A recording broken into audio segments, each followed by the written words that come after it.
everybody, and welcome to my favorite books of 2015. What? What are you talking about? 2016? What? How did 2016 happen in like a day? You're joking with me, aren't you? It's 2016? This is my favorite books of 2016. News to me.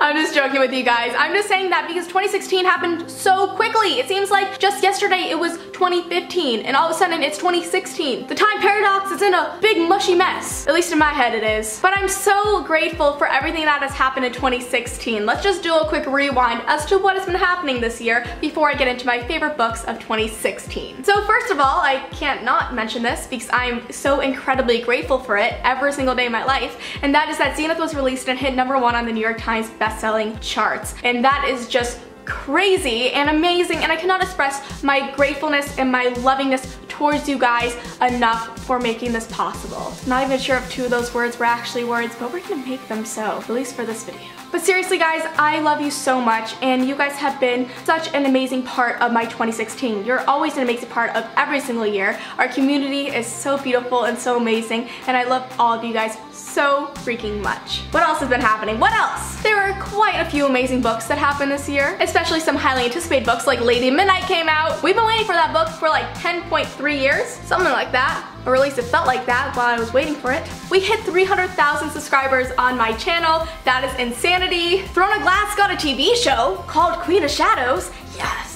I'm so excited for that, guys. Like, so freaking excited. I got a puppy who's down there sleeping, but he's a puppy. I moved to Texas to write more books with Lindsay this year, and I'm so excited for that because Zenith is coming out next year in 2017 in August. And it's just been such an incredible year for our community and everybody in it, and I'm just so grateful to everybody and everything that has been happening. So a lot of great things have been happening this year. Some not so great things have been happening this year. I could make a huge list of that, but I'm not, because this is going to be a positive video full of love and appreciation for my favorite books of this year. So with that being said, let's get into it. So I have some honorable mentions for this video, but I'm not going to be saying them in this exact video. I'm going to be mentioning them down below because I had to be very selective with my pile of books just because I did not want this video to go on and on and on and on and on and on and on and on and on and on and on and on and on. Yeah, that. So with that being said, let me show you guys what my 5th favorite book of this year was. And that is I'll Meet You There by Heather Demetrios. This book is so freaking good. Usually I'm not a contemporary fan. I don't usually read a lot of it. Of course, there's amazing contemporary books out there that are said to be amazing and phenomenal, but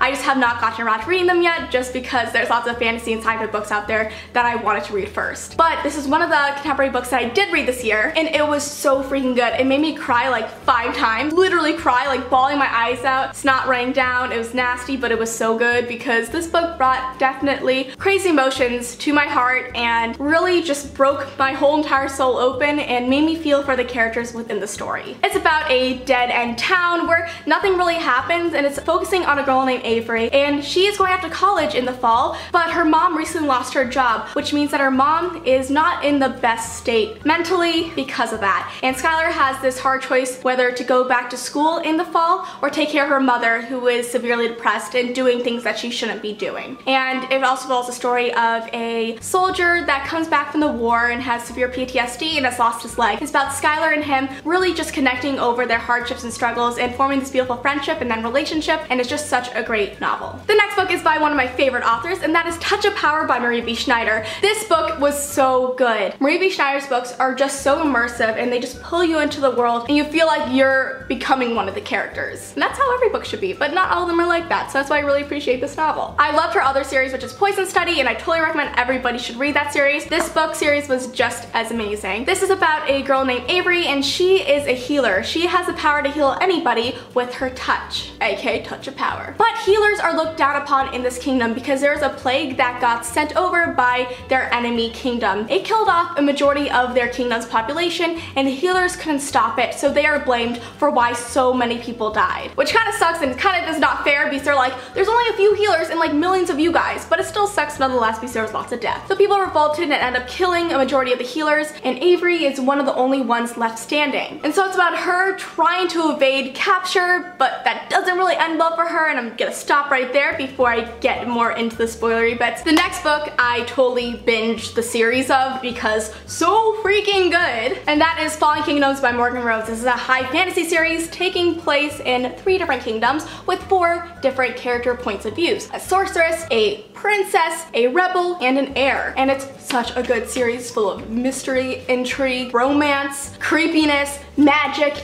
and insanity. It's very good, and lots of war because the kingdoms are kind of in not the best place with each other. Let's just say this, they're not friends. They're not friendly, they want to friend each other on Facebook, and so they want to invade each other and kill everybody and everything. Yep. But it's such a great series, and it's one of my favorite series out there, so I totally recommend everybody read this. The next book was my #1 favorite book of this year up until I read my #1 favorite book of this year, but it is really neck and neck with that one because this book was so freaking good. And I bet you guys could agree with me on that. And that is A Court of Mist and Fury by Sarah J. Maas. This book was an amazing sequel to A Court of Thorns and Roses. I actually liked it better than A Court of Thorns and Roses, and this is definitely my newfound favorite series from her because it's just so good, and it has Rhysand in it, and Rhysand is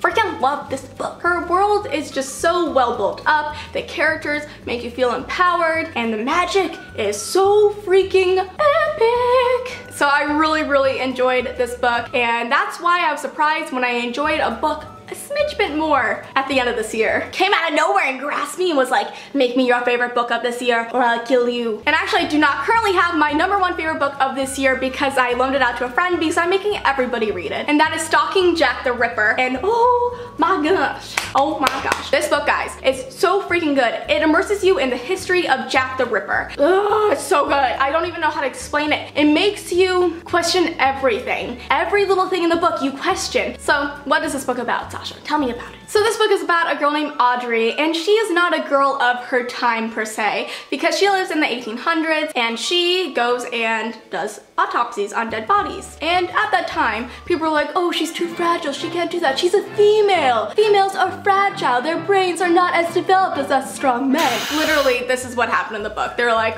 why is this female doing autopsies? Why is she working as a second hand to a mortician? What is going on? But not many people knew about it because it would be very frowned upon, especially in her position in high society. So she loves forensic medicine, and her uncle helps her satisfy that love for it by teaching her all about it in his laboratory. They have been actually studying the killings of Jack the Ripper, and this is at the time where Jack was very active. And if you guys don't know, I love the retellings of Jack the Ripper, not because Jack the Ripper is so cool, but his story is very interesting to retell and kind of morph because we do not know who Jack the Ripper is. So it kind of lets you be a little bit more creative with who you want him to be. And so in this book, Audrey loves Jack the Ripper. That is not a spoiler, that is literally on the back of the book. Coincidentally, she is hunting him down for the killings that he is causing. And so it is such an amazing book because every single page, you are just questioning everything. You're like, what's going on? Who is Jack the Ripper? Who does she love? And everything in your brain is being questioned. So it's about her hunting down Jack the Ripper